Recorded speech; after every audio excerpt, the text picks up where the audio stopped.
to fight for it. Monica was told no. And she did not take no for an answer. She called again. Hello guys, welcome back to my channel. So yeah, I already recorded a video and I want to record this one as well. This video is going to be a very serious video and I'm not going to make it long. I'm going to try as much as possible to make it short, having my message forward. And as you know, it's 2021, good vibes, positive vibes, all that good stuff. Kindly keep watching. So yeah, in this video I'm going to be talking about like hospitals. I don't really know how to title this, but let's go straight to the point. Why I'm making this video, it's something that has been on my mind that I would like to tell somebody. Like, there are certain things that as we are moving on in life, we realize that the same way I just want people to be aware of this. So I don't know where to start, but I'm just going to talk about during when quarantine started, the lockdown. We were in the house and then we heard there was a news that there was this woman who was in labor and she wanted to give birth, but when she went to the hospital, nobody wanted to touch her, nobody wanted to address her issue, although she was pregnant, and I think she was being referred somewhere and she lost her baby. Yeah, something of that sort. That was the whole idea. You know, during the lockdown period, a lot of people faced this situation, so I'm sure some of you can guess what I'm talking about too. So all this adding up, from my personal experience, let me just go straight to the point. My sister, the whole thing is, she was being attended to in one hospital, a good hospital. It's not that the hospital is not good, the hospital is good. It's not a government hospital, it's a private owned hospital. And you know, with private owned hospital, it's not all the time that they have the specialists to every illness, every situation, every disease, every, you know, so sometimes you end up being referred to a government hospital. Yeah, so she was being attended to in one hospital and coming for her prenatal care. She will be taken through scanning, they'll check her and everything was fine. But you know, people need to like deliver latest by like 39 weeks, latest 40 weeks, and she was heading like farther and farther and farther. The issue was that she would have to come again to be checked, and she was going to have to go through the C-section to give birth. And this is why we were so scared. Like, we got really scared. You know, C-section is not what anybody wants. A lot of people wouldn't want to go through C-section because it sounds scary. You'll be cut and the pain afterwards and all that.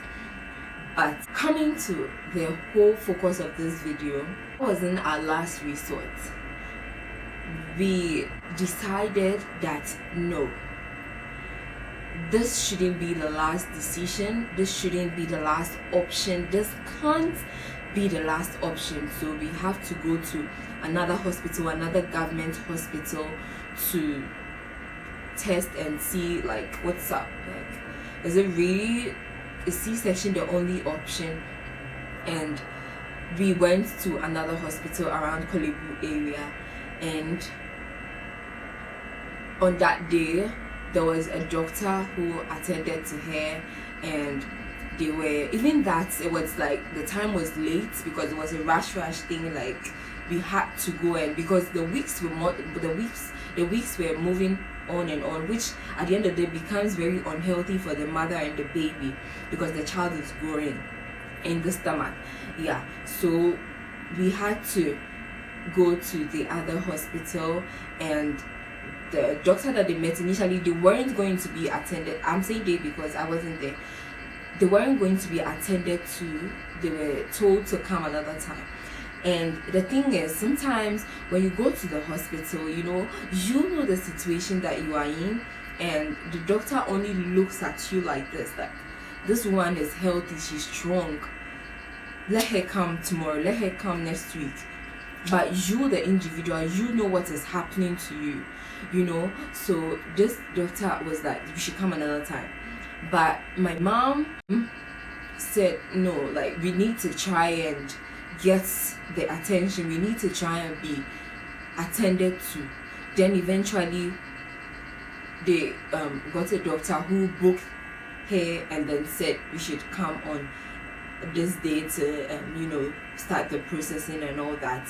And it was good news. It was good news because at the end of the day it was news that was like C-section isn't the last option. C-section wasn't the last option. Let me break here and move on to the reason or the motivation or what pushed me to record this video, because it's a video that I wouldn't have recorded. So I watch YouTube all the time. I keep saying this, I watch YouTube videos all the time. So I was watching a video of Adrienne. I don't know if you know about Adrienne, all things Adrienne. She's part of the ladies who are on the Real Show and Cuban Lady or whatever. Yeah, so I was watching her video and her family had been going through some trying times. That's her mom contracted COVID-19 and her mom is 67 years. And we all know that COVID-19 has killed a lot of people. This is a lady whose family is in the US or the UK, like they're outside. And we all know that during this period, COVID has taken a lot of lives, especially the elderly people. So if you have a mother who is 67 years, you know the kind of pain and the kind of scare that is caused having like contracted COVID-19. There's literally no hope or like very little hope. Now I'm going to put the clips of their video in here. So I was watching it and they were talking about how they went to the hospital and sister-in-law, which is Monica, had an idea of a medication that was going to help their mother, which is the cocktail procedure. But when they went to the hospital, she was trying to tell the doctor that this is something that is going to help the woman and she's eligible. At least there's a possibility. A doctor in his hospital, when you come into, even though you are a nurse or a practitioner, even though you are coming to tell them what to do, they wouldn't 100% accept what you are bringing on the table.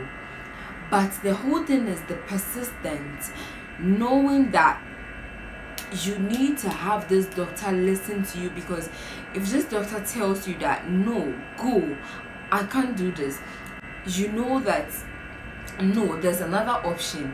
No, this doctor has to listen to me. No, this nurse has to book me today to be taken care of. You need to do that. So they were talking about the fact that if it hadn't been for their sister-in-law Monica, who is a pharmaceutical practitioner, having knowledge about this thing, their mother and the whole family would have been in serious situation. Let me just play the clip so that you listen and get what I'm talking about. To be your own advocate. You have to push. And you're hoping that your doctor also will co-sign that. And if he doesn't, you still can be your own advocate. Right. You need to make sure that you understand why that doctor is prescribing that type of medication for you, or why you think that you should really push them for, and then being taken away. Like, I really am doing this video because I did not know that a cocktail existed, and I want you guys to know that this is something you can request.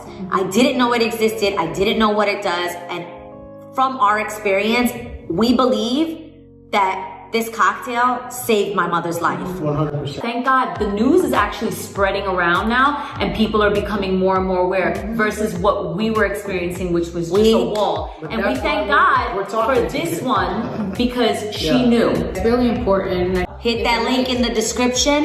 Answers for us. And that is the reality is, he was like, I don't know what to do.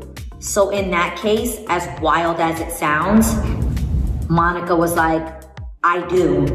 You can't take all that credit. Yes, you can. Yes, you can. Yes, this is so forth. And even when she was met with resistance, and he literally was like, background.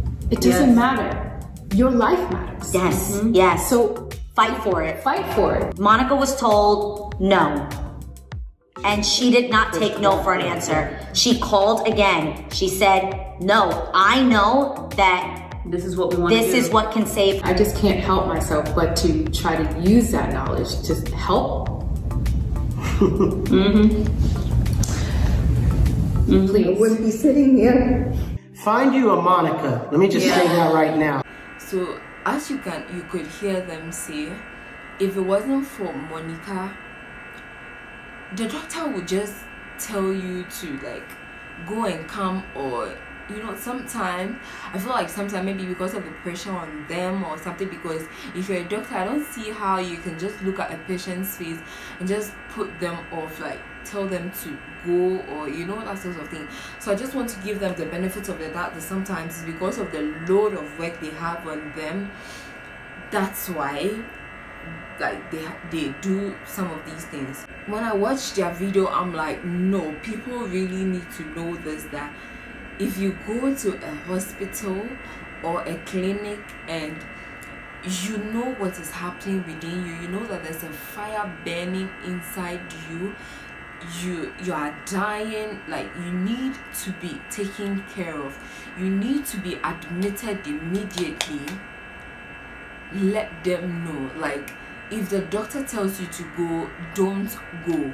You need to stand around letting the whole hospital hear your situation, like because the doctor you are speaking to doesn't sometimes you're not even taken in to have to go and do your test and all that stuff for them to know that no, this one is really dying, but just because it's not showing on their face, nothing is being done.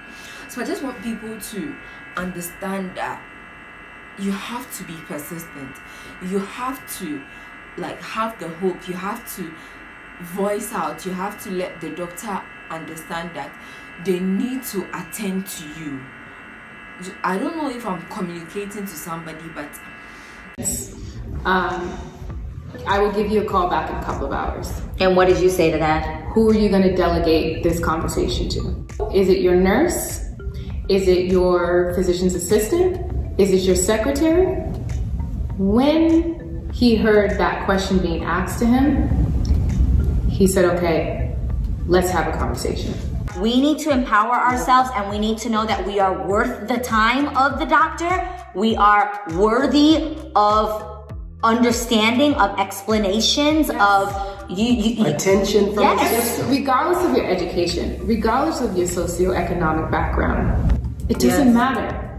Your life matters. Yes, yes. So fight for it. Fight for it. This is something that has been on my mind, and I'm telling you guys today that you need to try. Unless of course you're just ready to like give it all up. If not, this is the message I have for you. Back to my sister's situation. At the end of the day, when she even came on the supposed date that was given to her to bring her stuff and start the processing to be admitted, and so she can deliver as quickly as possible, the doctor that she went to meet on that fateful day was like, this one, you were even supposed to be admitted that day that you came home. You were supposed to, so like I don't even have any more words to express like the message I want to put out. Listen to what the second doctor is saying. The second doctor is saying that she was supposed to have been admitted that very day that she came. So you can imagine if anything can happen, anything could have happened. You get it? It's just sometimes it's just a little luck that you get and you're able to like come another time. But if you are not lucky and the doctor says go and you go, that is the end for you. This message, I'm saying it to when you know that there's a fire burning inside you and you need to be taken care of. You need to hold your grounds, you need to stand your grounds. Yeah, so at the end of the day, she was processed, procedure they are taking through. And another message I want to put out there is during this COVID, what I have noticed is that a lot of people that I heard that delivered it looked like people were delivering beyond 39 weeks. I don't know if it's something of the air around us now or the food we are eating, or but that is how it seemed. That is how it has seemed to me. So that was the whole thing. So yeah, at the end of the day, she was able to deliver safely, a healthy bouncing baby boy, and like everything was good. But so we are always like, wow, she would have really gotten C-section if we decided that that doctor's word was final, that doctor's decision was the only option. That was gonna be it. So I'm just going to end here. This is the message I just wanted to put out. Maybe somebody might not have known that people are really getting the chance to go through hospital smoothly because of this, and people are also losing their lives knowing the situation they were in, but just being just having to listen to what the doctor said and going home or just leaving is what caused them. So I hope this message, I hope somebody picked something from this message and it helped somebody. Thank you so much for watching my videos, and I know my videos have been like fun, educative, school, food, hair, makeup. I'm all over the place. Yeah, that's what this channel is about. I really don't have a narrow niche. I'm actually going to be introducing entrepreneurial vlogs soon, so just prepare your mind for that, please, I beg. Yeah, so that's it. Thank you so much. Make sure to leave a comment, like, subscribe, do all that good stuff for me. See you in my next video. Bye.